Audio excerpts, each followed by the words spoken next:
Nacházím se v Moraviském sekvojském parku. Je to největší sekvojský park v Yosemitech. A došla jsem do horní části, která je velmi klidná, skoro nikdo tu není. A sekvoje jsou tu mnohem více rozpoložené než tam dole. Tady máme 2 za sebou. Přede mnou je pár dalších. A blížím se k nejznámějšímu stromu, který je tamhle, který má v sobě tunel, ale už bohužel nedostával dostatek živin, takže nežije.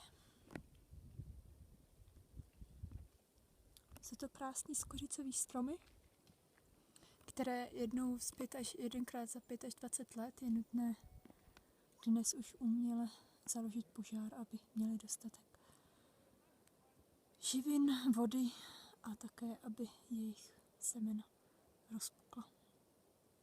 Takže to je hodně, zejména v té dolní části, pozůstatku ohňů.